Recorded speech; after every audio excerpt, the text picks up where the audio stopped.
Hello friends, आज इस video में हम लोग यहाँ पर सीखेंगे गुणनखंड कैसे करते हैं। बहुत ही सिंपल तरीके से हम लोग यहाँ पर आज बहुपद का गुणनखंड करना सीखेंगे। आइए हम लोग यहाँ पर करना सीख लेते हैं। तो चलिए हम लोग यहाँ पर पहले प्रश्न को सॉल्व करते हैं और इसका गुणनखंड करते हैं, ठीक है ना।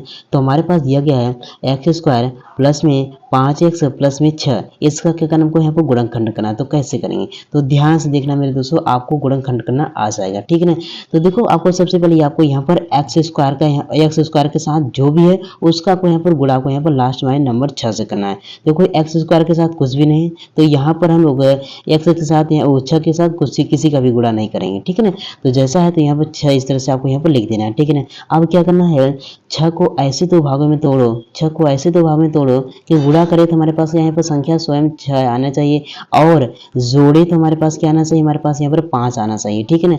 क्या करना है, 6 को ऐसे दो भागों में तोड़ना है कि गुणा करे वो संख्या 6 आनी चाहिए, जोड़े तो क्या आनी चाहिए, हमारे पास यहाँ 5 आना चाहिए, ठीक है। तो आइए 6 को हम क्या कर सकते हैं, 6 को हम क्या लिख सकते हैं, 6 को हम लोग यहाँ पर लिख सकते हैं 2, गुना में हम लोग यहाँ पर 3 लिख सकते हैं। देखो, जब 2 और 3 का गुणा करेंगे क्या हो जाएगा, हमारे पास यहाँ पर 6 हो जाएगा। अगर हम 2 और 3 को क्या करते हैं, अगर हम जोड़ते हैं, क्या 2 और 3 को जोड़ते हैं तो हमारे पास क्या मिला है, 5 मिला है, ठीक है ना। तो हम लोगों ने यहाँ पर 6 को 2 भागों में तोड़ लिया। तो क्या करेंगे, अब यहाँ पर जो 2 और 3 है आया हमारे पास है, इसको हम लोग यहाँ पर 5 की जगह पर रख देंगे, ठीक है। आइए रखते हैं।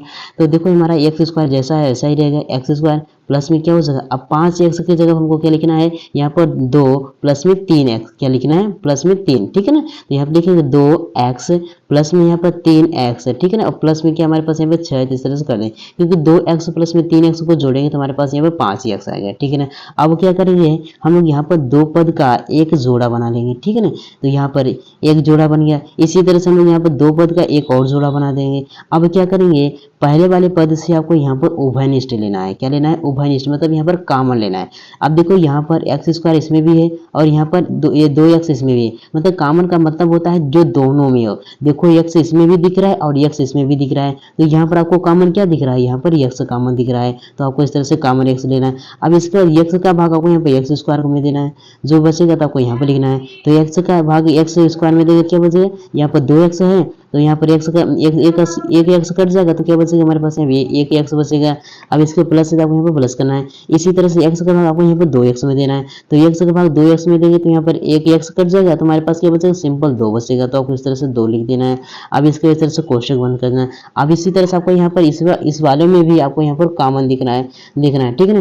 तो आपको देखो, 3 इसमें भी दिख रहा है और 3 इसमें भी दिख रहा है, क्योंकि हम लोग यहाँ पर 6 को क्या लिख सकते हैं, 6 को इस तरह से लिख सकते हैं, क्या लिख सकते हैं, 2 गुना हम लोग यहाँ पर 3 लिख सकते हैं। तो यहाँ पर देखो, 3 इसमें भी दिख रहा है और 3 इसमें भी दिख रहा है, तो यहाँ पर क्या करेंगे, हम लोग प्लस में 3 इस तरह से कॉमन ले लेंगे, ठीक है। अब 3 का भाग यहाँ पर 3x में देंगे, 3x में, मतलब 3 का भाग 3x में देंगे, क्या 3 कट जाएगा तो हमारे पास क्या बचेगा, यहाँ पर x बचेगा, प्लस है तो यहाँ पर प्लस हो जाएगा। अब 3 का भाग 6 में देंगे, क्या हो जाएगा, 3 दूनी 6, तो यहाँ पर क्या बचेगा, यहाँ पर 2 बचेगा, ठीक है ना। तो इस तरह से हम लोगों को करना है।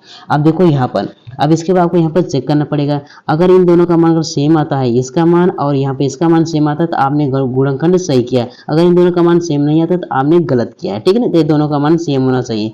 अब इसके बाद क्या करना है, जो 2 बार है तो सिंपली इसको क्या करना है दोस्तों, उसको एक बार लिखना है, ठीक है ना। तो यहाँ पर क्या हो जाएगा, यहाँ पर इसको लिखेंगे x प्लस में यहाँ पर 2 हो जाएगा, सिर्फ एक ही बार को लिखेंगे, ठीक है ना, 2 बार है ना, देखो इसको एक ही बार लिखना है। अब इसके जो बाहर है उसको क्या करना है, आपको यहाँ पे इस तरह से कोष्टक के अंदर लिख देना है, यहाँ पर x प्लस में क्या हो जाए, हमारे पास यहाँ पर 3 हो जाएगा। तो इस तरह से हम लोग यहाँ पर ये हमारा गुणनखंड हो गया। तो इस तरह से क्या करते हैं दोस्तों, हम लोग यहाँ पर बहुपद का गुणनखंड करते हैं। उम्मीद करता हूँ आपको समझ में आएगा। चलिए एक और प्रश्न को सॉल्व करते हैं। तो हमारे पास दिया गया दूसरा प्रश्न, 4x स्क्वायर प्लस में 5x प्लस में 1, हमको इसका क्या करना है, गुणनखंड करना है। तो कैसे करेंगे, तो सबसे पहले यहाँ पर एक्स स्क्वायर का, यहाँ पर एक्स स्क्वायर के साथ में देखना, तो एक्स स्क्वायर के साथ में क्या दिखा है, 4 है, इसका गुणा आपको क्या करना है, आपको यहाँ पर लास्ट वाला नंबर आपको यहाँ पर 1 से कर देना है, ठीक है ना। तो यहाँ पर अगर हम यहाँ पर 4 का गुणा अगर 1 से करेंगे तो क्या होगा, हमारे पास यहाँ पे 4 हो जाएगा, ठीक है ना। अब क्या करना है, 4 को ऐसे 2 भागों में तोड़ना है, क्या करना है, 4 को ऐसे 2 भागों में तोड़ना है कि गुणा करे तो हमारे पास ये स्वयं संख्या 4 ही आनी चाहिए, और जोड़ें, क्योंकि यहाँ पर जोड़ है तो जोड़ने पर हमारे पास क्या आना चाहिए, हमें 5 आना चाहिए। मतलब क्या करना है, 4 को ऐसे 2 भागों में तोड़ना है कि गुणा करें और संख्या 4 ही आनी चाहिए, और जोड़े तो हमारे पास क्या आना चाहिए, 5 आना चाहिए। ठीक है ना। तो हम लोग यहाँ पर 4 को क्या लिख सकते हैं, 4 को हम लिख सकते हैं 1 गुणा में हम लोग यहाँ पर 4 लिख सकते हैं, क्योंकि 1 और 4 का गुणा करेंगे हमारे पास क्या है, यहाँ पर 4 ही आएगा। क्या आएगा, 4 आएगा। ठीक है ना। अब देखो, अगर हम 1 और 4 को जोड़ेंगे, क्या 1 और 4 का अगर जोड़ेंगे तो हमारे पास क्या मिलेगा, हमारे पास यहाँ पर 5 मिलेगा। तो हम लोगों ने यहाँ पर 4 को 2 भागों में तोड़ लिया। अब क्या करेंगे, यहाँ पर 1 प्लस में 4 को क्या करेंगे, हम लोग यहाँ पर 5 एक्स की जगह पर रख देंगे। चलो लिख देते हैं। तो हमारा क्या हो जाएगा, ये हमारा 4x² हो जाएगा, और यहाँ पर प्लस में अब इसके 4x मतलब 5x की जगह हम क्या लिख सकते हैं, 1 प्लस में 4 लिख सकते हैं, तो 1 प्लस में 4 लिख सकते हैं। यहाँ पर लिखेंगे x प्लस में यहाँ पर क्या हो जाएगा, यहाँ पर 4 हो जाएगा, 4x। ठीक है ना। अब देखो यहाँ पर x प्लस में 4x को जोड़ेंगे तो हमारे पास क्या है, 5x ही आएगा। ठीक है ना। प्लस है तो यहाँ पर आपको यहाँ पर +1 लिख देना है। ठीक है ना। अब इसके बाद आपको क्या करना है, दो पद का आपको यहाँ पर जोड़ा बनाना है। तो यहाँ पर एक पद हो जाएगा, एक दो पद मिलकर क्या एक जोड़ा बन जाएगा। इसी तरह से यहाँ पर 2 पद मिलकर एक जोड़ा मिल जाएगा। ठीक है ना। अब क्या करना है, पहले वाले आपको यहाँ पर जोड़े से आपको क्या करना है, आपको यहाँ पर कॉमन निकालना है। देखो इसमें आपको कॉमन क्या दिख रहा है, देखो x² इसमें भी दिख रहा है और यहाँ पर x इसमें भी दिख रहा है, तो आपको यहाँ पर कॉमन इस तरह से x निकाल लेना है। ठीक है ना। अब इसके बाद आपको क्या करना है, x का भाग आपको 4x² में भी देना है, x का भाग आपको यहाँ पर x में देना है। x² का x का भाग 4x में देंगे तो यहाँ पर 2x है, तो एक x कट जाएगा, तो हमारे पास क्या बचेगा, यहाँ पर सिंपल 4x बचेगा। प्लस है तो आपको यहाँ पर प्लस कर देना है। इसी तरह से x का भाग x में देंगे तो यहाँ पर x कट जाएगा, तो सिर्फ सिंपल 1 बचेगा, तो आपको इस तरह से 1 लिख देना है। ठीक है ना। अब इसके बाद आपको यहाँ पर इसमें भी आपको यहाँ पर कॉमन दिखना है। तो आपको यहाँ पर कॉमन क्या दिख रहा है, आपको यहाँ पर देखो एक इसमें भी दिख रहा है और एक इसमें भी दिख रहा है। आपको क्या करना, प्लस में 1 आपको इस तरह से कॉमन लेना है। ठीक है ना। अब इसके बाद क्या ना, 1 का भाग आपको यहाँ पर 4x में देना है, इसी तरह से 1 का भाग आपको 1 में देना है।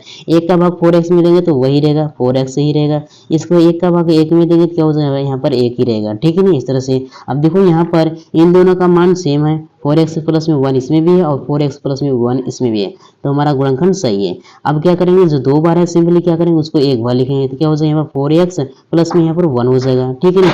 अब इसके बाद क्या करेंगे, जो यहाँ पर बाहर है उसको क्या करेंगे, कोष्टक के अंदर इस तरह से हम लोग यहाँ पर लिख देंगे। चलो लिख देते हैं। हमारे पास क्या यहाँ पर x, इसके प्लस में क्या हमारे पास यहाँ पर 1 है। इस तरह से हमारा क्या हो गया, ये हमारा गुणनखंड हो गया। ठीक है ना। तो इस तरह से क्या करते हैं दोस्तों, हम लोग यहाँ पर बहुपद का गुणनखंड करते हैं। उम्मीद करता हूँ आपको क्लास पसंद आई। अगर पसंद आई लाइक कीजिए, चैनल पर नए तो चैनल को जरूर सब्सक्राइब कीजिएगा। Bye bye, take care.